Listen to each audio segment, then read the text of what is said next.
வணக்கம். ஒரு நடிகர் ஒரே கல்லில் 3 மாங்காய் அடித்ததை பார்த்தீங்களா? ஒரே கல்லில் 1 மாங்காய் அடிப்பாங்க, 2 மாங்காய் அடிப்பாங்க. இவன் 3 மாங்காய் அடித்தான். அது என்னன்னா, நான் வந்து பரப்புரைக்கு வரேன், மக்களை சந்திக்க வரேன் அப்படின்னு கரூருக்கு வந்து இவன் பரப்புரைக்கு வரல. ஜனநாயகனை பின்னநாயகனை ஒரு படம் எடுக்கிறாங்க பார்த்தீங்களா? அந்த படத்தோட ஷூட்டிங். இதை போலீஸ் கண்ணில் மண்ணை தூவிட்டு வேற ஏதோ ஒன்று சொல்லிட்டு பரப்புரைன்ற பேரில் வந்து 43 பேரை 42 பேரை சாவடிச்சிட்டான். பூரா மனித சங்கிலி போட்டு நின்றுன்னு க்ரௌடு அதிகமாக்கி ஜனங்களை நிறைய சேர்த்து கூட்டத்தை சேர்த்து 8 மணிக்கு அவன் வீட்டிலேருந்தே கிளம்புறான். பனையூர்லேருந்து 8 மணி பர்மிஷன் வாங்கிட்டு பனையூர்லேயே 8 மணி கிளம்பி ஜனத்தை கூட்டி இது அந்த கிளைமேக்ஸ், அந்த படத்தோட கிளைமேக்ஸை இங்கே வந்து முடிக்கிறது.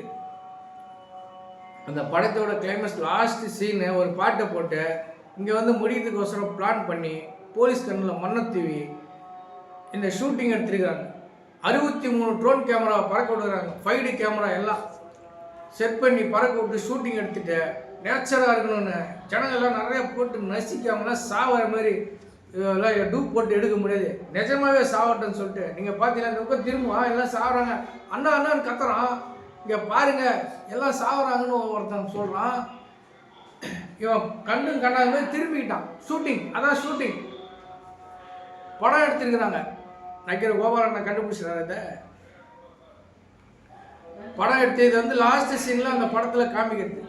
இது பரப்புரையெல்லாம் கிடையாது, லாஸ்ட் சீனில் காமிக்கிறது. ஒரு பாட்டு இவன் பார்த்தா அந்த பாட்டிலுக்கு 10 ரூபான்னு பாடாமாருங்க. இதை பாட்டை மாற்றி வேறு பாட்டை போட்டு இதை கொண்டாந்து அந்த படத்தில் ஜாயின் பண்ணி படம் ஓட விடுது. இவ்வளோ கூட்டம்.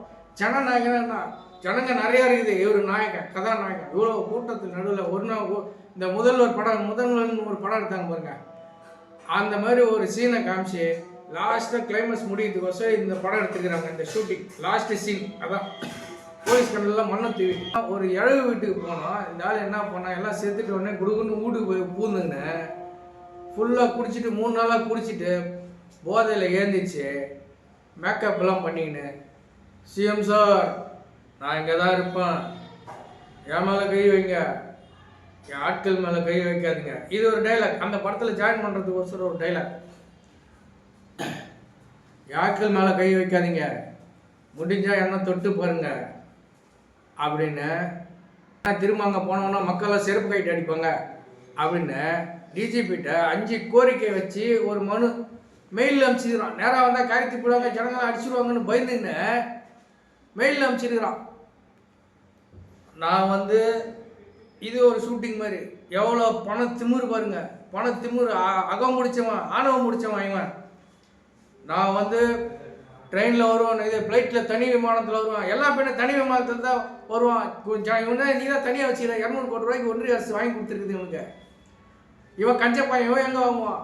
200 கோடி ரூபாயில் கார் ஒன்றா வாங்குவான், ஃப்ளைட் வாங்க மாட்டான். தனி விமானம் வாங்கி வச்சுக்கிறான்ல, அது வந்து இறங்கும் போது திருச்சி விமான நிலையத்தில் வேறு விமானம் எதுவும் வந்து இறங்கக்கூடாது, வேறு யாரும் அங்கே இருக்கக்கூடாது. நான் மட்டும் இறங்குவேன். எனக்குன்னு தனி ரூட்டு, தனி பாதை போட்டு கொடுக்கணும். அந்த வழியாக நான் கரூருக்கு போவேன். திருச்சி கரூர் விமான நிலையத்திலேருந்து கரூருக்கு நான் போவேன். யாரும் இருக்கக்கூடாது, ஸ்பீடு பிரேக்கே இருக்கக்கூடாது, எல்லா ஸ்பீடு பிரேக்கும் எடுத்துடணும். இவர் மகா மன்னர் வர்றார், அங்கேருந்து பெரிய மன்னர்.